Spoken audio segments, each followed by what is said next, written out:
welcome back to the Wool Needles Hands podcast. This is a podcast about knitting and making and getting crafty here in Las Vegas, Nevada, where I'm from and where I live with my husband Brandon, my 2-year-old son Angus, and our cat Oscar. If you're a returning viewer or if you're a new subscriber, thank you so much for watching the show, coming by to check it out. It means so much to me to have the support of people in this community. I hope that you enjoy watching the show just as much as I enjoy making it. If you want to get in touch with me, the best way to do that is through email. My email address is woolneedleshands@gmail.com. If you need to, you can also send me a message on Ravelry or earburn me in one of our threads, and I'll get back to you as soon as I can. All show notes for this show, for every show, will be down here below the doobly-doo, and it will be on Ravelry in the episode thread for that particular episode. Last episode, I announced that we were going to be doing a 400 plus subscriber giveaway, and this episode I'm going to be revealing the winner of that giveaway. But first, the prize for that giveaway, so the lucky winner gets to see again one more time exactly what they will be winning. So the first thing is a hand-dyed skein of yarn by yours truly. This is the yarn. It's a beautiful emerald green with black speckles throughout, giving it a nice contrast. And I put together a little set of stitch markers to go with it. Little crafty stitch markers. I wanted to tell you guys how excited I was to get the responses for the giveaway question. The question was, what are some hot topics in knitting and fiber that have caught your interest right now? And I had I didn't know what to expect when it came to the types of responses that I would get, but I was thrilled when I saw how enthusiastic you guys were about this question, how many great topics came up in that question thread. It gave me so many different ideas for things to talk about on the show, but it was just so much fun reading every single one, and I did read every single one. And I tried to think, how can I instead of just throwing this question out to you, having you answer and then leaving it at that, how can I figure out some way to consolidate all of those answers and share those with the viewers? That way you know that your response not only was read, but I did something with it. So I created a graph of all of our responses. I figured it was a cool way to come up with something really quick. We can all look at it, get an idea of what the responses were, which ones were super popular. So I'm going to share that with you now. So here is our graph of the 400 plus giveaway question responses. So you can see in this graph that hand dyeing yarn topped the list, and that made me so happy because, as you know, if you watch the vlog, I am really, really enthusiastic and excited about hand dyeing yarn right now. I've been experimenting with various different facets of that craft, and so to see that you guys are as enthusiastic about it as I am was very exciting. So that was really cool. Second on the list was sock knitting. Of course, we're obsessed with sock knitting, right? There's so many great sock KALs going on right now, plus socks are just so much fun to knit. And then third was brioche. I thought that was kind of cool too, because these are like the top 3 things on my own list of knitting hot topics right now, or things that I want to venture into in knitting. So the fact that it made it in this order in our responses was really pretty cool. I did really enjoy reading all of the various different responses because some really interesting things were brought up, one of which being the craftivism movement. Down lower on this chart, you see where it says craftivism. A few of us mentioned this as being a hot topic right now, and when I say craftivism, I'm meaning people who are using the fiber arts or any craft as a form of activism. That's craftivism. And a really good example of that is the pussy hat movement. These hats were knit to make a statement, and that is kind of a form of using your hands, using your craft to be an activist. And so I thought that was an interesting topic. I would like to explore that more. I think there's a lot in that that's interesting to talk about. So I think that might be coming up in future episodes, but I was impressed to see that come up in the thread. So anyway, I just want to thank you guys again for coming out with some really cool topics of conversation, just a gamut of cool things to think about in this knitting fiber community. So I appreciate that. Okay, without further ado, let's go ahead and do the random number selection for the giveaway prize. I am going to pull up a random number generator on my phone. It is just the Google random number generator. I put in 1 to 168. That was how many responses that we had. 27. So response number 27, let's find out who that is. Okay, so it looks like response number 27 is Squirrel 21, and Squirrel 21 is Amy from Wellington, New Zealand. That is so exciting. Amy, if you're watching, please get in touch with me. You can email me at woolneedleshands@gmail.com, or you can just send me a message on Ravelry, but get in touch with me. I can't wait to send out your giveaway prize.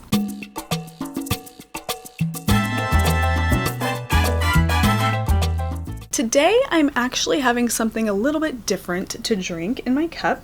It is an orange spice. It's really delicious. It's a very gentle orange spice. There's an orange spice by Bigelow that I really, really love. This is a little bit more kind of muted in flavor than that one, but it's very refreshing. It's been a little bit warmer around here, and so when I drink hot tea on warmer days, I like something that's a little bit more refreshing. So that's what I have going on in my cup right now. A few little spoonfuls of Splenda. I don't know, is that really bad for you? Don't like putting honey with orange spice. You know what, it might be kind of good. I don't know. But a few little splashes of Splenda in there, and it's just the perfect cup. And it is in my little fancy cat mug that I just recently got from Pier 1, if you're interested. I love this mug so much. My favorite one is that one. That's what Oscar looks like. And that's what Oscar would look like if he were wearing pink cat glasses.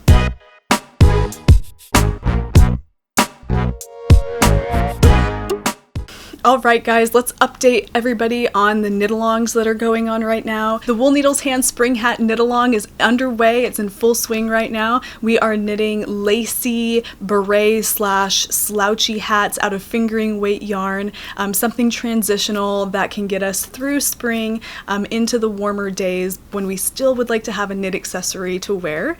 There's some lovely projects going on over there in the works in progress thread, in the chatter thread. We have plenty of time, so if you'd like to still join the knit along, please do. It's all the way until May 1st. I would love to see more people getting involved. It's a really cool knit to do right now, considering that in some places in the country, in some places in the world, it's actually pretty warm right now. It's unseasonably warm in some cases, and in some places it's still pretty cold, so I guess we can all benefit from a cute little knit hat to wear that's transitional. Also, the winner of the Spring Hat KAL that I will be choosing randomly after the finished object thread is closed will receive a beautiful project bag from Darn Yarn MN. It is a peekaboo project bag.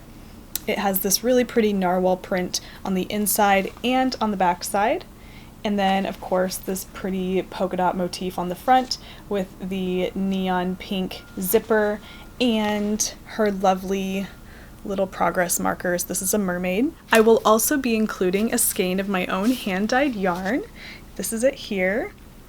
It is just your kind of like a cotton candy variety of colors. I love it so much because it definitely does have that spring look to it. You have your neon pinks and your teals. There's some gray, light gray speckled in there. It's really, really pretty, and it's just on a fingering weight 75/25 superwash merino. So this, in addition to the project bag, will be given to the winner of the Spring Hat knit-along. So if you haven't joined, then please do, because when it's all done in May, you could win these two really great prizes. So I am pleased to announce our next knit-along, which it seems crazy. We just started one and we're going to be doing another one, but I couldn't help but get involved in this particular knit-along. It's going to be so much fun. It doesn't start until April 20th, so we have some time to kind of make some adjustments, make some accommodations, but I'm really excited to share this with you. So Caitlin from the Wool Jewel podcast and Celeste from Yarn to Table and myself, we got together and we decided to do what's called an unravel knit-along. And let me explain what that is. I was watching Caitlin's podcast and she had made some comments about unraveling a sweater and using the fiber to knit something else, to turn it into something else, upcycling it almost, if you will.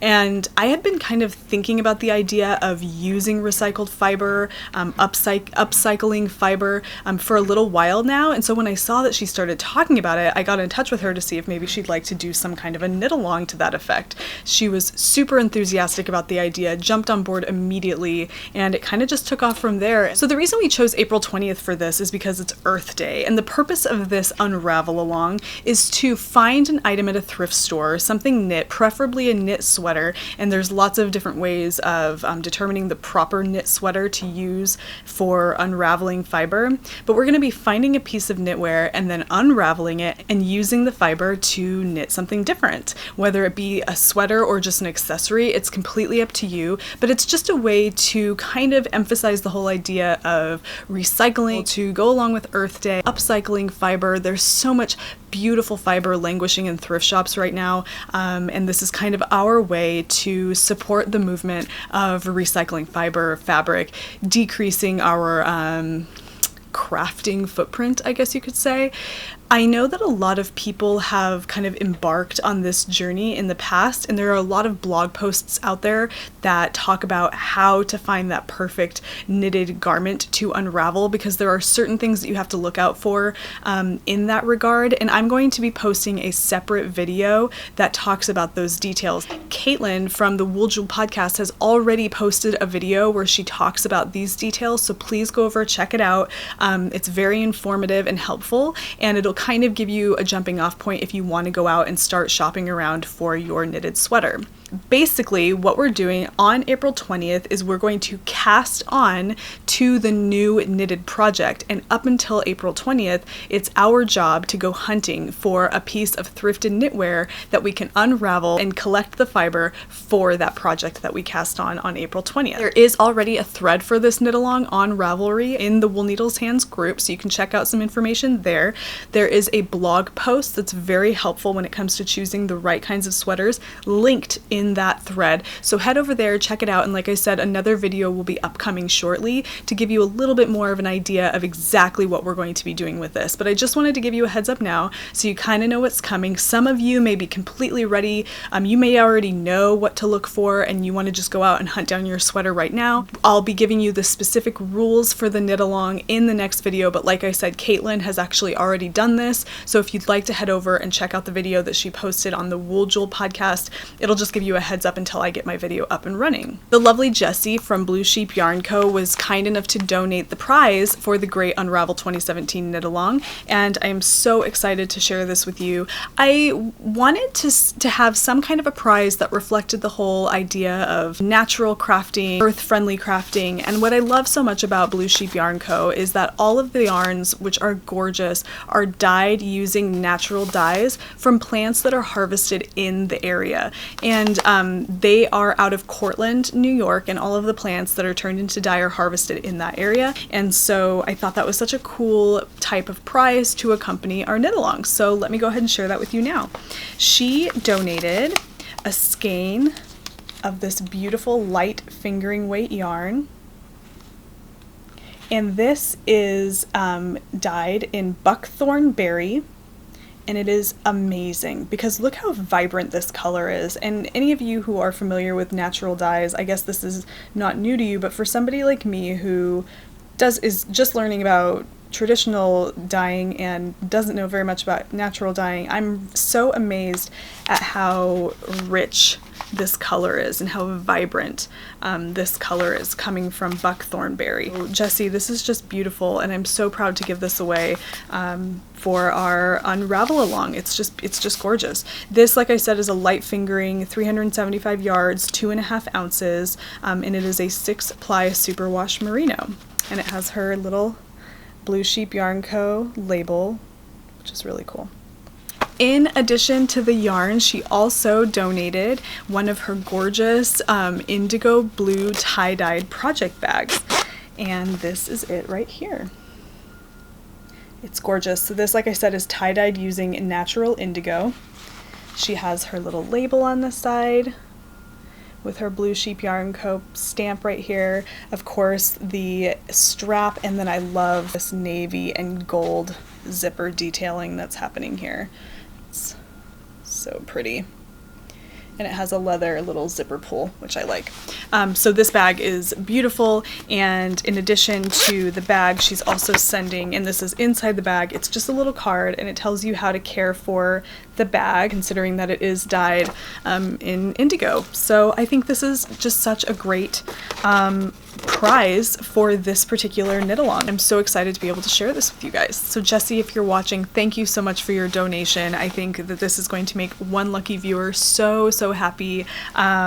Your work is just beautiful. The quality is superb, so I appreciate it so much.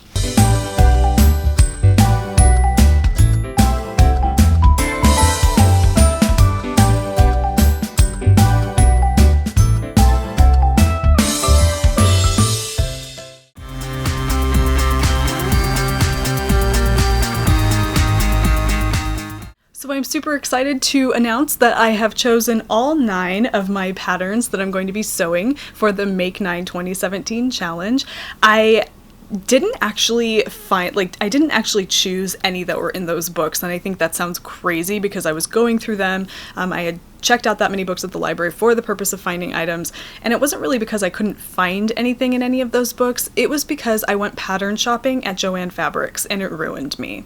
I had all of these Simplicity and McCall's patterns in front of me, and I kind of got distracted by the little packages and the little printed out patterns that were inside, knowing that it was all there for me, and I chose several of those instead. Not to mention, I also stumbled along Colette Patterns, which is a website that sells sewing patterns, and that's all she wrote. So I'm going to go through the ones that I got at Joann Fabric first, and there's, let's see, well, as you know, if you've watched the previous episodes, I will be doing the Cocoa pattern by Tilly and the Buttons. I have the fabric for this already, and I'll show that to you in the acquisition segment. My Simplicity Patterns, this dress right here. And there's a few different modifications that are made to this dress. Let's see. This one right here is the one that I'm interested in most. Then I have this McCall's pattern, and I'm focusing on this red dress right here, a really pretty date night style dress that I love. And then Butterick.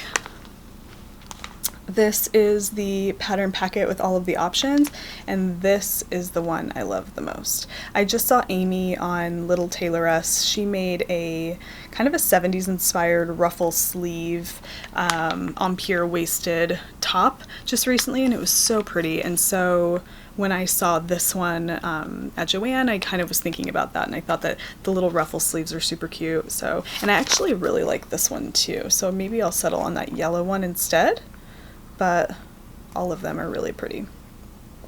So I have that, and then this shirt like killed me. I thought it was so cute. It looks like something you would see in like a spring J. Crew catalog, which I'm a sucker for J. Crew.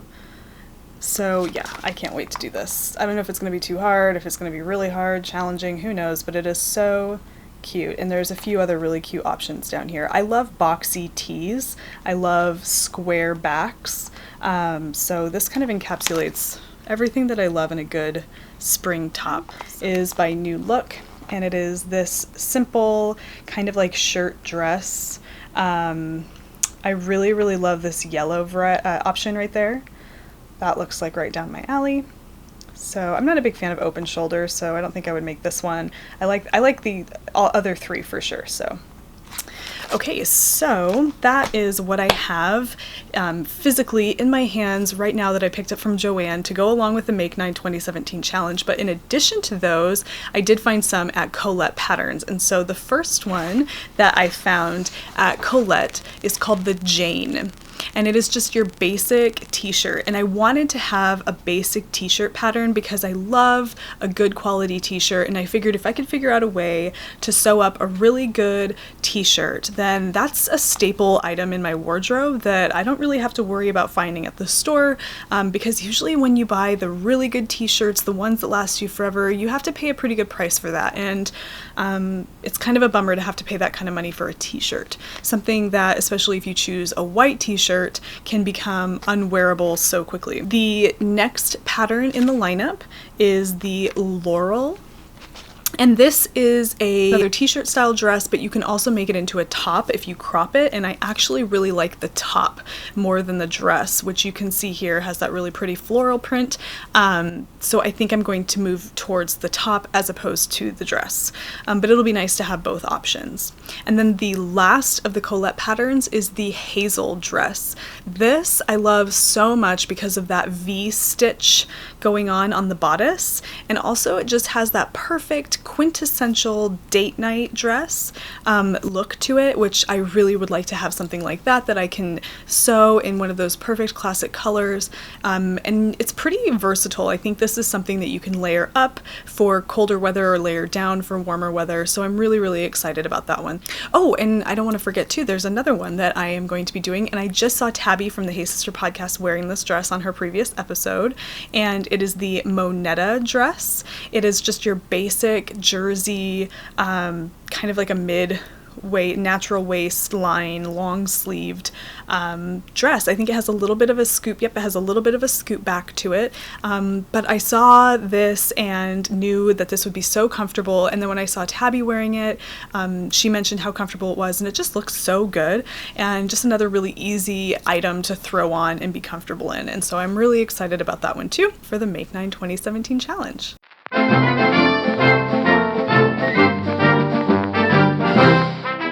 Apparently, chickens back east are having a really difficult time dealing with the cold snap that's going on back there. Seniors out of Massachusetts have gotten together and have begun knitting sweaters for these chickens. The headline actually read, "Seniors are knitting sweaters for chilly chickens." I thought about the previous story that I shared with you guys about the elephants in India who are having crocheted sweaters made for them to deal with that cold snap that they were dealing with. And then when I read about this, I just thought there's something so heartwarming to the human element in all of this, and how we are providing our own handicrafts for animals to help them get through this really erratic winter weather that we're having in this country. And so when I read it, I just knew it was something that I really wanted to share with you guys. And one of the things that stood out to me the most was how colorful these sweaters are for these chickens. Not only are they having something that's completely functional to wear, but it's kind of stylish as well. Stylish chicken sweaters. That's a new thing. I have never heard of anything like that before, but it's a thing now. It exists. It is out in the world.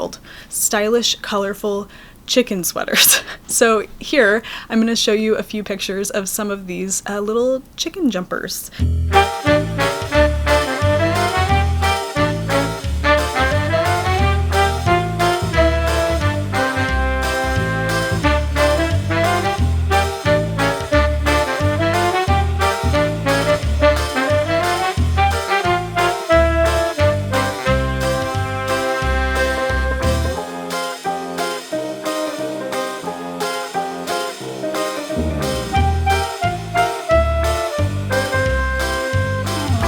Just such a cute variety of different styles of little chicken sweaters happening here, and I just really wanted to share that because I thought what a cool thing to hit the mainstream news about people getting together and sharing their love of the craft to also provide help to our little feathered friends.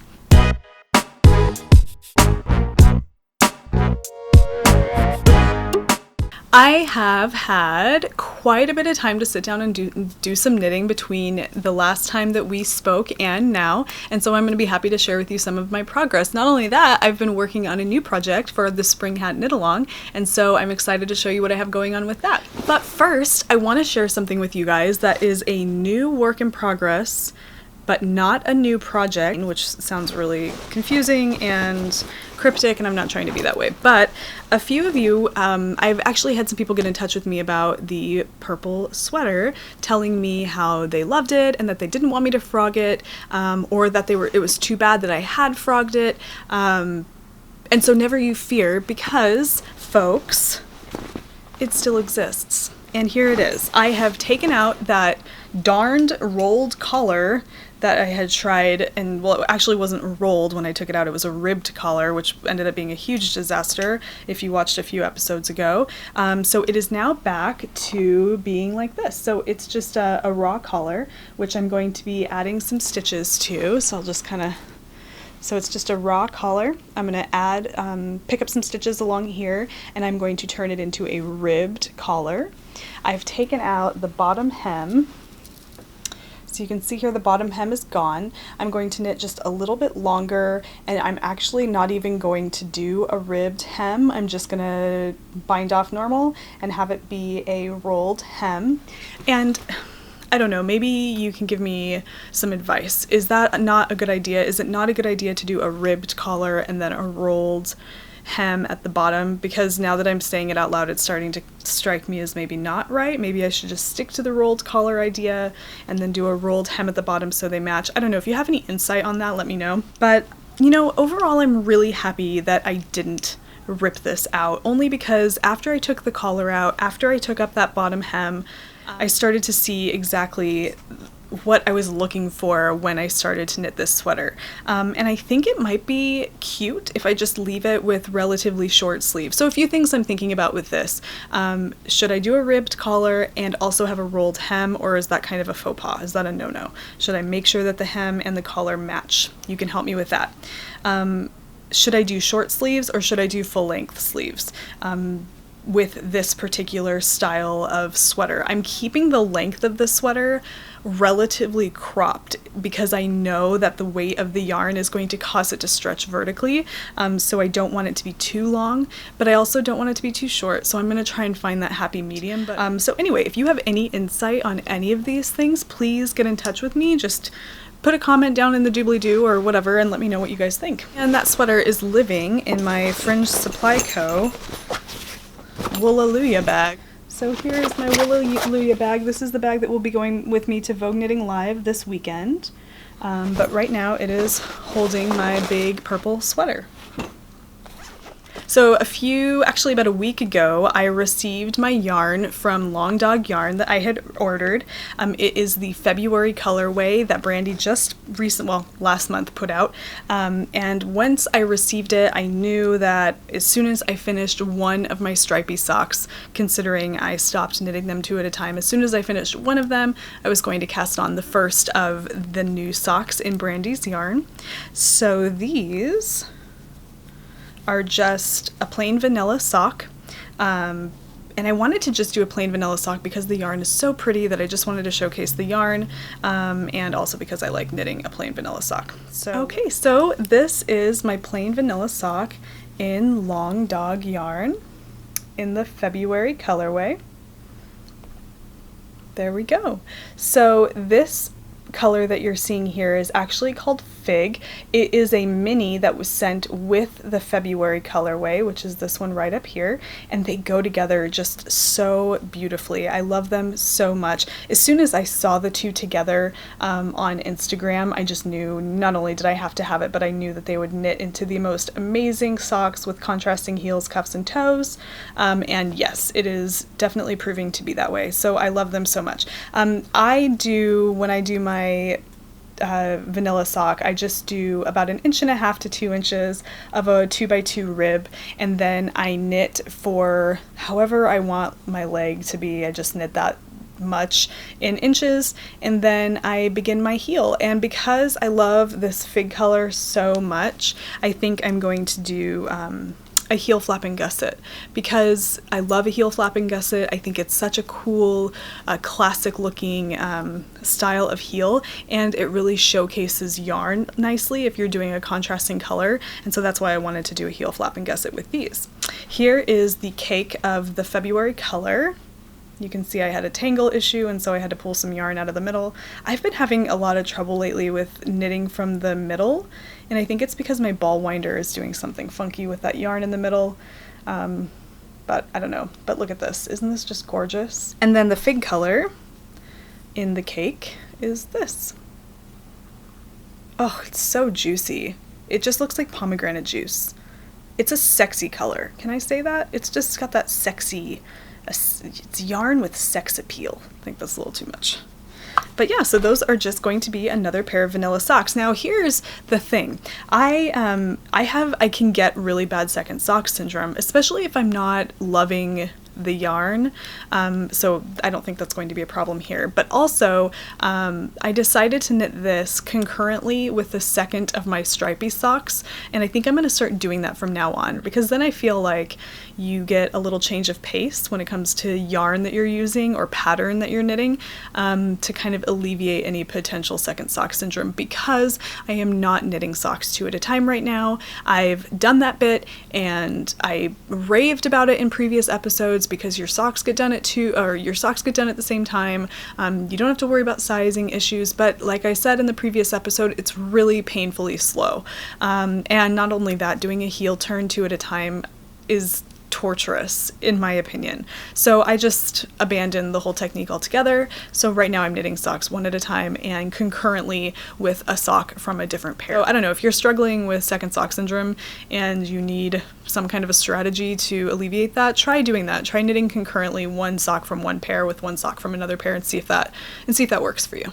Okay, so that brings me to my second pair of socks that are works in progress right now, and I'm only going to be showing you one of these socks because the other one is actually a hoe at the moment, and I'll show that to you in a minute. So these are my stripy socks. Now this doesn't look like I've made much more progress since the last time I showed you, and that's because I had just finished the other one and spent most of my time working on that. But I am picking up speed now. And so here is my stripy sock that is still on the needles. I'm getting close. As you can see, I don't have much more to go. And really, when it comes to how far I knit on the foot of the sock, I just knit and then try on the sock, knit and then try on the sock, and I keep going until the edge here is 2 inches away from the tip of my big toe. And it seems to work for me now. And this has my little lucky shoe, horseshoe progress keeper. I love these. You can get these at Michael's. They're super, super cheap, and you can turn them into little progress keepers like I did here.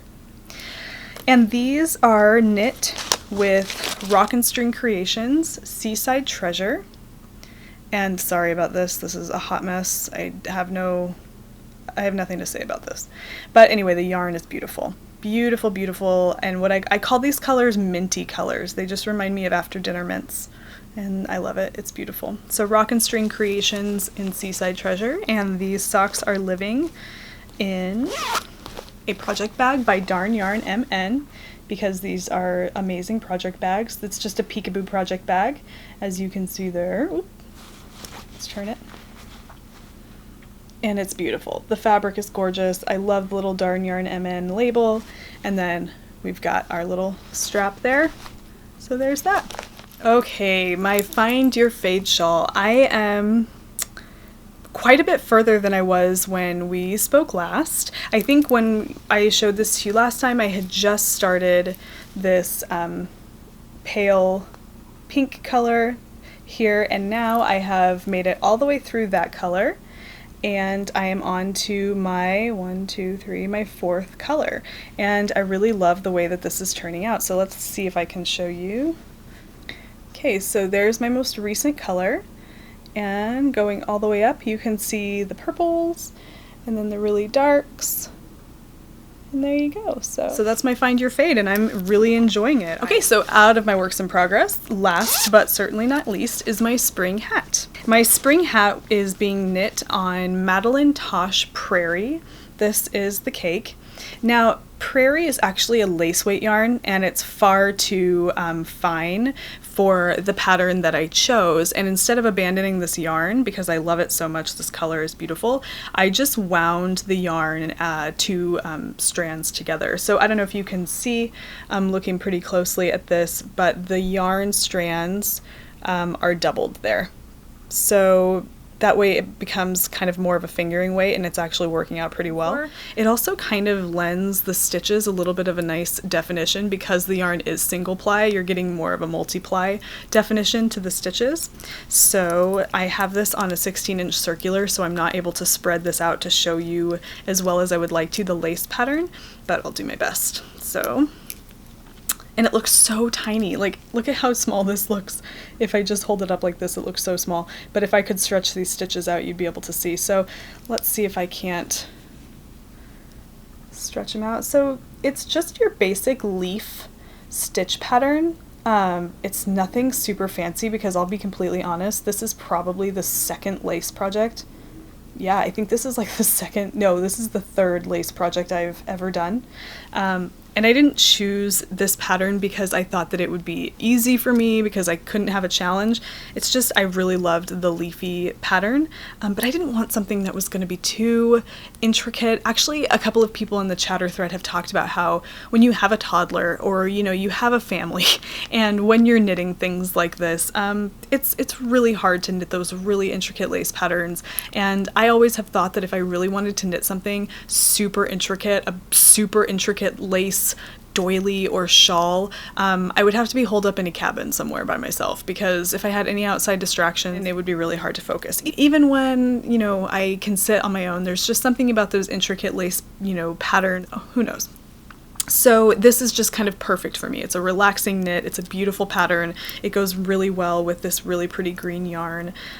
So yeah, I like this. And I'm using my Darn Yarn MN progress marker. It's just a little mermaid, it's so cute.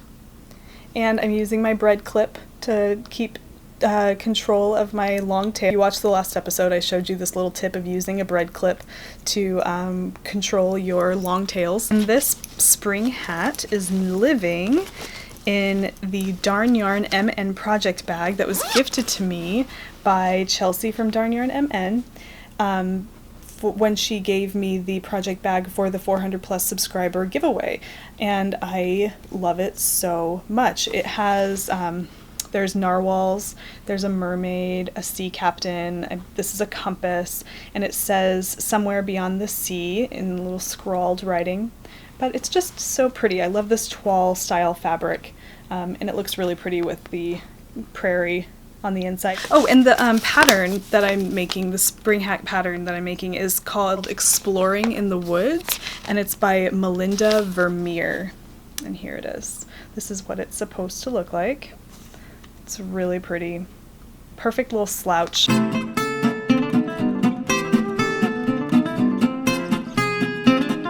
One of the things that's great about knitting socks one at a time that I have come to realize pretty quickly is that from time to time you get a hoe. And I was thinking about that when I had 2 socks on the needles. I was thinking that, well, if I continue to knit them like this, I'm never going to have a hoe to show in the hoe segment. So I kind of actually did away with the hoe segment when I was knitting socks 2 at a time. But because I decided not to knit them 2 at a time, I actually have a hoe to share with you guys today. And in fact, I have 2 to share with you guys today, which is really awesome. So here is my first hoe. This is my stripy sock for Candace's Stripy Socks KAL from Pin Feathers and Pearls. It is right here. And this is on my new sock blockers, and I mentioned these in my last episode. Now, I love this sock. I love the way it looks. I'm really digging this Fish Lips Kiss heel, but here's the problem that I'm having right now with this. And I don't know if you can probably totally see how wrinkled and frumpy my sock is on my sock blocker. This tells me that my socks I'm knitting them too loose. When I put these on my feet fresh off the needles, they fit perfectly. I love them so much. But and it's just this pair. My previous pair I didn't have this problem with, but for whatever reason, I'm using the same number of stitches that I used for my last pair. It's just knitting up. The yarn must just be a little bit bigger, who knows, or a little bit heavier, but I think that after I wear these for a little while, the socks are going to stretch out a little bit and maybe become a little bit too loose, which, you know, it's fine, it happens. But now it's just kind of letting me know that I need to maybe knit, I just need to check my gauge better. I mean, honestly, I didn't really check, I didn't swatch for these. I don't do an entire gauge swatch, so maybe I just need to be a little bit better about that, but otherwise they fit my feet really nicely. So I'm really happy with the way these came out. So here's one more look. Love these stripes.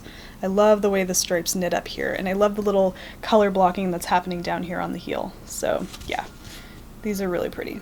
My next, now if you watched my last episode, I mentioned a work in progress from prior to 2017, and this was my slipper socks that I was working on, and I went ahead and I finished that particular slipper sock that I showed, and this is it. It is on this really pretty neon marled yarn, or it's, you know, a brown base with a neon marled yarn going through it. I don't know what this yarn is called. I wish I could tell you what the yarn is. I don't know, it was just a random ball sitting in my stash with no label. It was a chunky weight yarn, which worked perfectly for the pattern for this sock, so I just knit with it. So I can't really give you much in the way of what yarn this is, but I can tell you that this is the slipper sock pattern by Veronica Van. Super easy. It is like, you can knit a pair of these in a day, really, if you sat down, in 2 days, if you just sat down and watched a movie on each day. It's super fast. So just a chunky weight yarn, all you're doing is you're knitting a 1x1 ribbed cuff and then going straight into the heel flap and gusset and knitting your foot and then ending with, you know, your rounded Kitchener toe. So it's so basic. I love it so much. So it is the Slipper Sock by Veronica Van. Highly, highly recommend it. So yeah, so these are my two. Let's get this guy back on the sock blocker. So these are my two hose for now. So here they are. Yeah, I'm excited to be able to share these with you, especially that I have something living on my new sock blockers.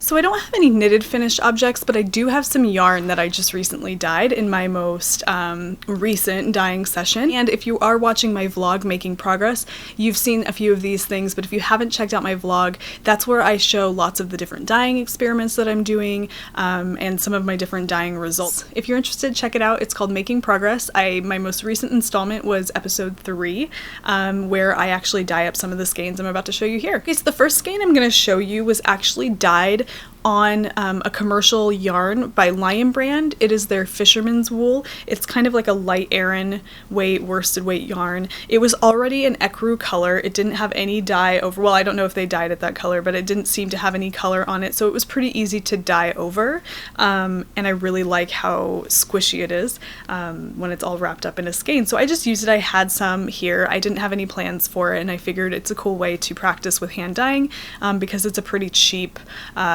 roll of yarn, considering I can get 2 hanks out of it. I think it's like $9 for a ball of Fisherman's Wool, and you can get 2 hanks out of that, so it's pretty good. So here is my most recent skein that I've dyed. So this is, like I said, a worsted weight yarn. It is all 100% wool. I dip dyed this to get two different colors. I'm calling this Neapolitan because it looks like Neapolitan ice cream, which it's just a very appetizing color. But yeah, so you're seeing a sand color happening here, and then the white that you're seeing is undyed yarn. That's part of the yarn that didn't have any dye on it. I left that out. And then the various different pinks that you're seeing, the dark is the yarn that was in the dye bath, and then these lighter pinks is the dye creeping up into the fiber that was not in the dye bath. It's kind of that same effect that it would have if you put food coloring on paper. It kind of bleeds into the other parts of the yarn. So in order to achieve this result, I just added dye to the dye bath, and then I added the yarn, half of the skein of yarn to that dye, let that completely exhaust until the water was clear, pulled that part of the yarn out, added new dye and a new color, and then added the other half, leaving a gap of undyed yarn in the middle. I added the other half of yarn to the new dye, which gave me 2 varying different colors. So it's kind of a technique of getting those 2 contrasting colors in your yarn skein using dip dyeing. So I really like the way that this came out. And the reason why you're not seeing 2 solid colors here, it kind of looks like it's all mixed in, is because, like I show in my vlog, I re-skeined this, and when you re-skein a hank of yarn, it redistributes the yarn threads, creating kind of a different color pattern in the hank. Another dip dyed skein is in my 7525 fingering merino, superwash merino yarn. This was dyed using a kind of like an asparagus green color. and a sand color. Now what's cool about this is that this light color that you're seeing is actually a diluted version of this. And there's more dark tones like this throughout, but it's just a much more watered down version, and so it gives it that nice, almost like it's almost very similar to the bare color of the yarn with some undertones. But yeah, so this was also dip dyed, half and half, half this asparagus green and half that sand color, and then I re-skeined it, which is why you're seeing the variations, the kind of an uneven distribution of color happening here.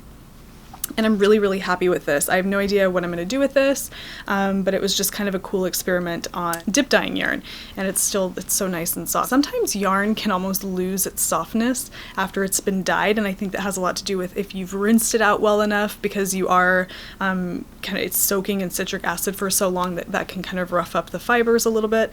Not really rough them up, but give them kind of a gritty texture, but this just feels so nice and soft and squishy.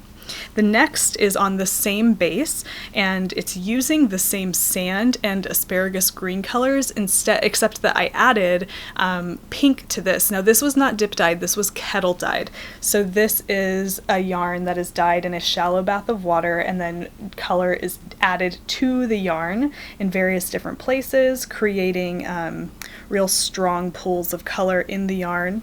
This one has also been re-skeined, which is why you're seeing a distribution of the color happening, but this is dyed with the same pink, the same sand from this color, so you have the same pink and the same sand, that's here, and then you're also getting that same asparagus green, so it's kind of like a combination of all of these together. And then I was exploring that over dyeing commercial yarn concept some more, and I had another skein or another hank of fisherman's wool, except the one that I had the plain fisherman's wool, which is what I used to dye the Neapolitan, and then I had another skein of fisherman's wool that looks like this. This is what it looks like right out of this store when you buy it. It's just this marled color, and it's really pretty like this. I really like it just like this for lots of different knitted projects, but I just wanted to practice on a marled yarn. So I just used that same asparagus green color and dyed right over the top of the marled, and this is what I came out with.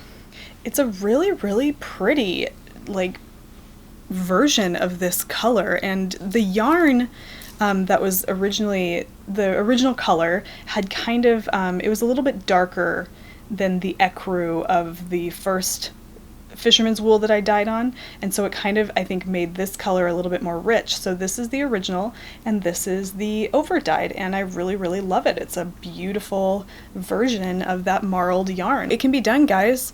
Get yourself some fisherman's wool and practice over dyeing, because it's a lot of fun.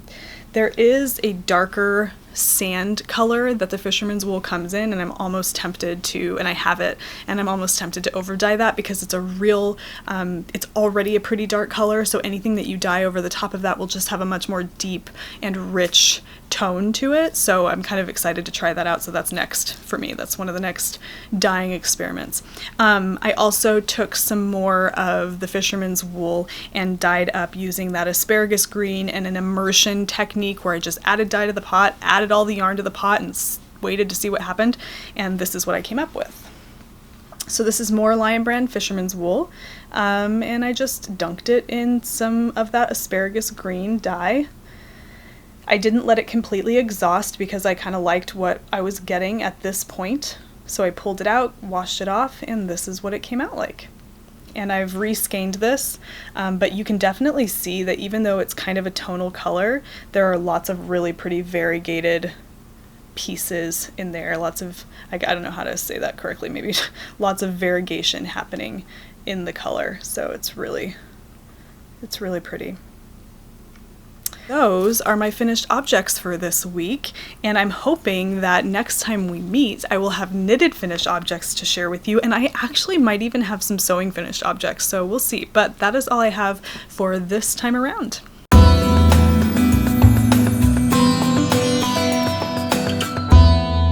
A fiber friend of mine on Instagram got in touch with me. Actually, we kind of got in touch with each other a few weeks ago, and we decided that we were going to do a little fiber swap where we share some of our hand-dyed creations. Now, she is already a pretty well-established indie dyer, and she comes from Edinburgh, Scotland. Her name is and she is the dyer behind Hand-Drawn Yarn, and her yarn is amazing.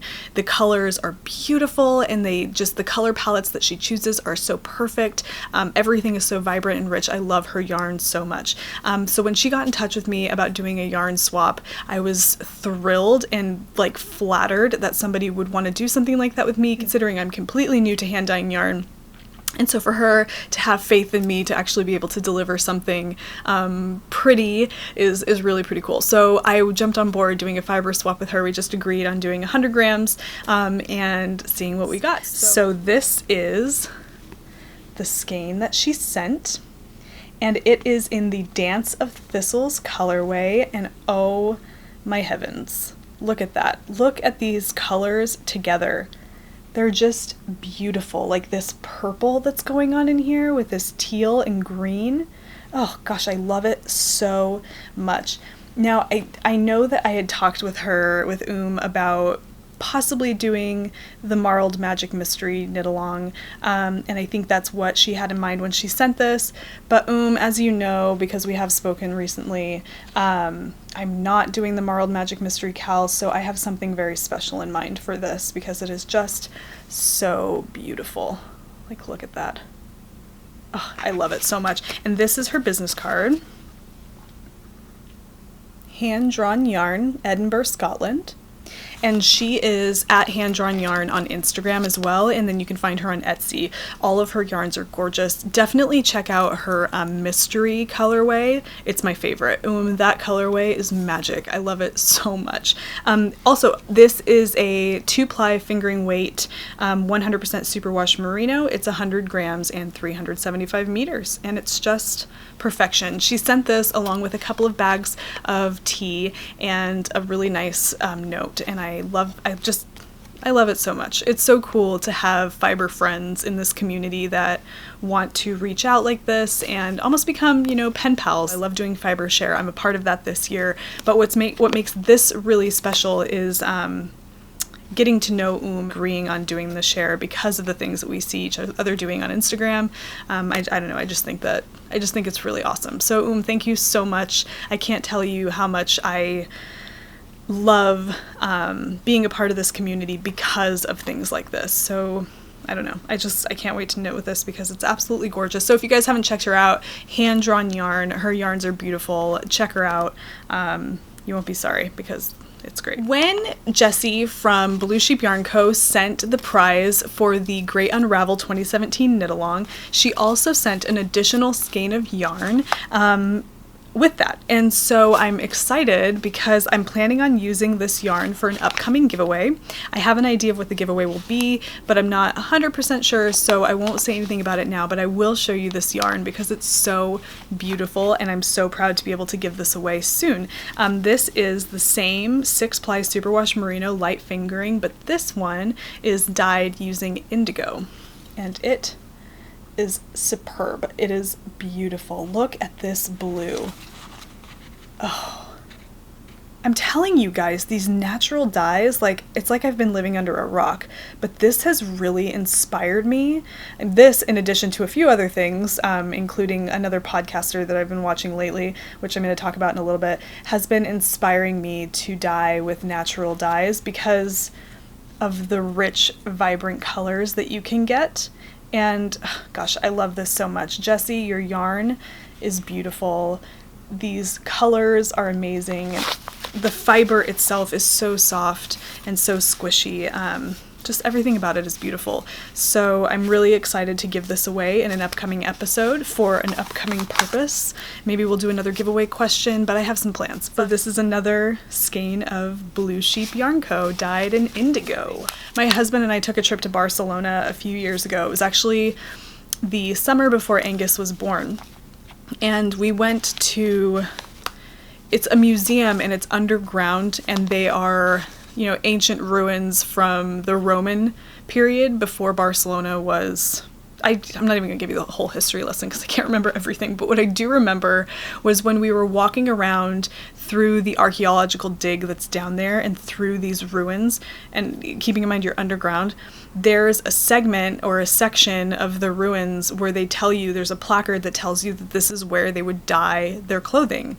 And they're just these big pits in the ground, almost like bowls that have been carved into the ground, but they're solid like rock. And you can see there's no pigment from any of the other pits, any of the other bowls, except for one, and it was this rich blue. And it was just, it was encrusted in the surface of this bowl type thing in the ground. And I was baffled because in the plaque it explains that that color that you're seeing there is indigo that's been left. Now we're talking thousands of years. Like, it blows my mind. For it to last that long and still be so vibrant, there's something to be said for that. So indigo has always kind of fascinated me. But I don't know if you're ever in Barcelona. Poe, I know you live in Barcelona. If you're watching this, you probably already know what I'm talking about, but I love that. That's like my favorite site in Barcelona, historical site. So anyway, interesting story. When she sent this yarn and the project bag that's tie-dyed in indigo, it immediately made me think of that. Okay, my next acquisition is the fabric that I got for my cocoa sewing pattern that I'm going to be making. So this is the cocoa pattern. I've had this for a while, and it calls for it just calls for a medium weight knit fabric with very little stretch. And so when I went to Joann, I was thumbing through all of the fabrics there, and I kind of didn't really know what to look for, because I know that knit fabrics tend to be stretchy, that's just a real common characteristic of knit fabric. And so I was confused because it seemed like every fabric that I was feeling had some stretch to it. And I know that the pattern calls for very little stretch, and that means that, you know, some stretch is acceptable, but I was kind of lost because I am a complete novice. And so I found somebody that obviously sews, that works there, and she pointed me in the Ponte Roma direction. And so any of you who are familiar with sewing probably already know, or that's just the fabric you would have chosen for a project like this. But Ponte Roma is a medium weight knit fabric. It almost feels like it's bordering on heavy, but it looks and feels exactly like what I would want for this particular pattern. Stretches very little. Like, I'm pulling on it now and it's like not doing very much, so I don't know. But yeah, so there's something about Ponte Roma that keeps it from stretching in both directions very much. And so the lady explained that to me, and she told me that it's interlocked. She gave me some information that I can't completely remember everything she said, but she did say that Ponte Roma is a good fabric for something that is a knit fabric, a medium weight that doesn't have a lot of stretch. And it's perfect. It's very soft. It's just the perfect fabric for this kind of project. So this is it. It's just a dark fabric, so it's probably not going to focus very well on this, but here, this is what I'll do. So there it is. It's just a Ponte Roma fabric, really nice and soft.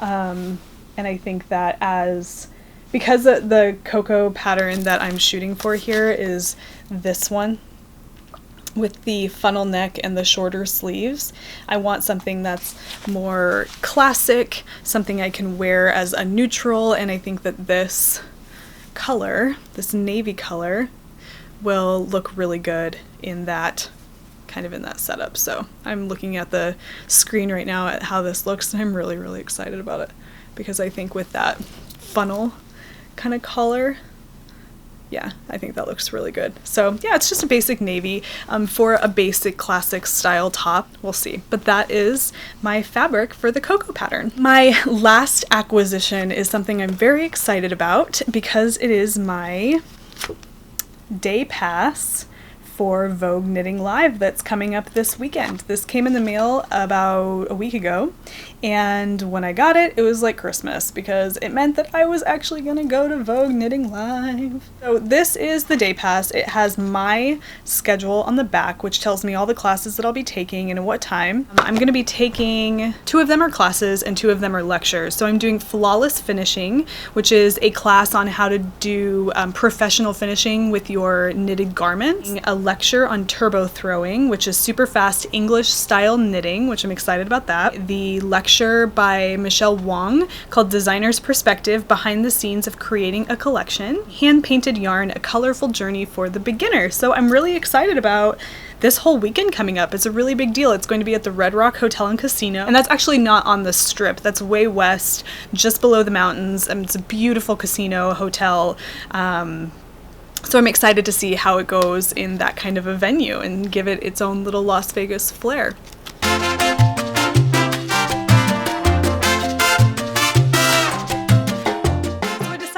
Change my wish list segment to the goods, and the reason why I'm switching it up a little bit is because I'm not always going to have these things on my wish list. That makes it sound as if I hope to have these things in my possession in the future, and though that may be true, I just want this segment to be a place where I can share with you some really cool things that I found online that are related to fiber and knitting and crafting that I think you guys might be interested in. And that might be patterns, it might be gadgets, it might be tools, it might be yarn, you know, whatever. It's just a place where I can kind of share with you some of those things that I've found. So the first thing I want to share with you guys is a pattern by Debbie Bliss. I actually found this pattern in an old Debbie Bliss magazine that I had. This is something I want to do this summer. It is the perfect summer knit because it is using a linen cotton blend yarn, and it's a t-shirt style. It's just really pretty, kind of has like a nautical flair to it. It is called the Striped Yoke Top by Debbie Bliss, and you can see here that it has that really pretty sand neutral color with those two pretty bold stripes at the top. I just love this so much because it looks so comfy and relaxed and just perfect for summer knitting. So if you guys are looking for something comfy, maybe a garment for knitting this summer, definitely check this out because it just seems to be a pretty basic, easy knitted top, and it's suitable for hotter weather. I just recently discovered the treasure trove that is fancytigercrafts.com. Fancy Tiger Crafts is a craft, knitting, sewing, all of that store out of Denver, Colorado, and they're amazing. The first time I ever heard of them was through the Woolful podcast. They were interviewed, and when I heard their story, I was immediately interested in their shop, so I looked them up online, and their store online is incredible. They have an amazing selection of knitting patterns, yarn, fabric, tools, what have you. It's incredible. So if you haven't checked out Fancy Tiger Crafts, check it out. I highly recommend it.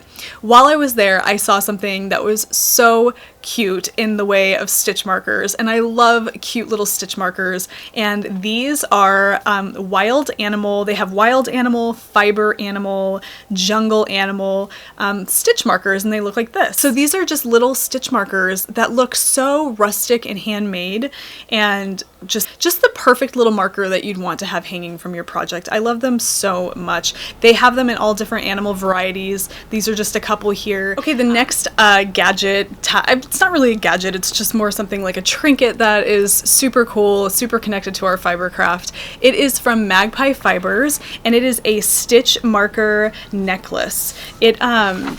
This thing is so cool. I happened upon this on my Pinterest feed, and I thought this is such a cool way to showcase your craft. And even though it does look like it's functional in the sense that the little medallion holds stitch markers, I don't even know if I would use it in that functional way. I think I would just wear it to, like I said, showcase my craft. And I don't know, I think that that's really cool to wear jewelry that kind of it's a nod to something that you do as a hobby. I've seen lots of cute bracelets made out of bent aluminum knitting needles, and I thought that was kind of a cool way to do that. But this is just really beautiful, kind of a classic piece of jewelry. Yeah. Ooh, I just heard my little boy out there. I think he might be coming this way. I could definitely see myself picking up one of these just to have and wear, just because I'm all about, you know, funky jewelry, especially if it tells a story.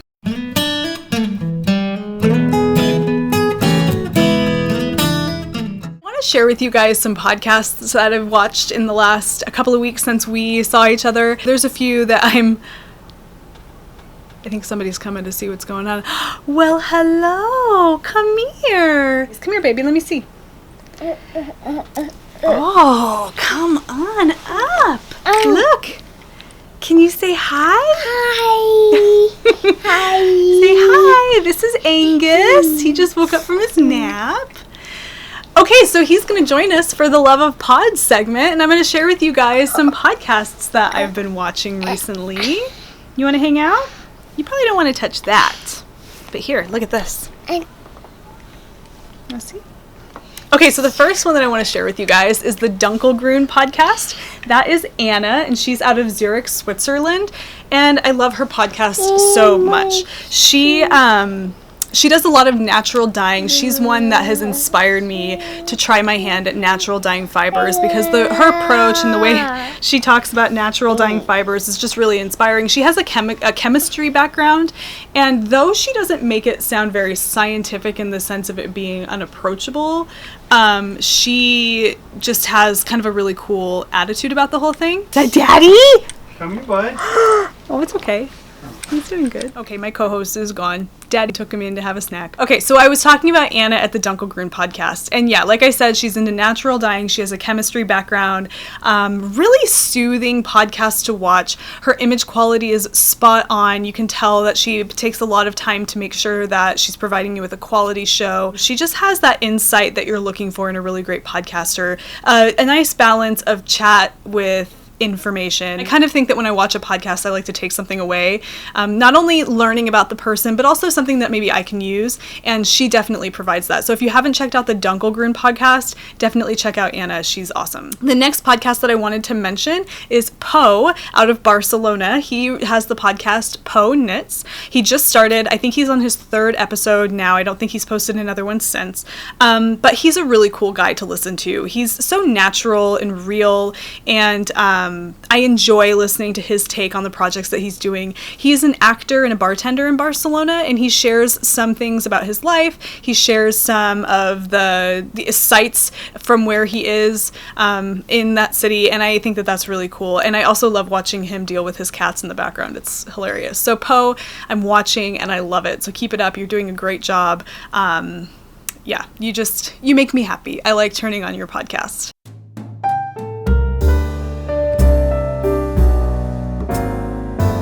All right, guys, it's just about time for us to wrap up for today. But before I go, I just wanted to remind you, in the last episode, I did what I was calling a local yarn store call to action. Because we have an international viewership here at the Wool Needles Hands podcast, I wanted to send out a, not a challenge really, but a request for those of you who do frequent a local yarn store in your area, or just of the local yarn store in your area. Head over there, take some video on your iPhone or on your phone or whatever, some pictures, anything that you can do to document your local yarn store. Send them to me at woolneedleshands@gmail.com because I'd love to feature them on the podcast. I will keep it anonymous if you don't want your name mentioned, but if you don't mind having your name mentioned, I will include either your Instagram tag or handle or your Ravelry handle or even just your actual name in the montage that I create at the end of the podcast that features your footage. But if you're interested in getting involved in this, I'd really love to see some of the places that you guys go for your fiber inspiration. And I think it's just another way that we can bring all of us together in this knitting community, because this podcast is just as much about you as it is about the things that I'm doing. And so that's kind of my goal for this, not only to chronicle my creative goals, but also to bring people together in this knitting community. So please get involved with that. Send me some things. I'd love to share some of these local yarn shops with the rest of our viewers. I am going to end this episode with a trip to Boulder City, Nevada, where I do some brief little footage from Craft Cottage. I think it's almost 30 years old. It's a tiny little shop. It's just filled to the gills with craft doodads and tools and yarn and patterns. It's just awesome. Thank you guys again so much for stopping by to watch the podcast. It means the world to me to know that I have viewers out there that are enjoying the show just as much as I'm enjoying making it. I can't thank you enough. Have a great day. Have a great rest of your week. Happy knitting, happy anything that you're doing, and I will see you guys next time. Bye.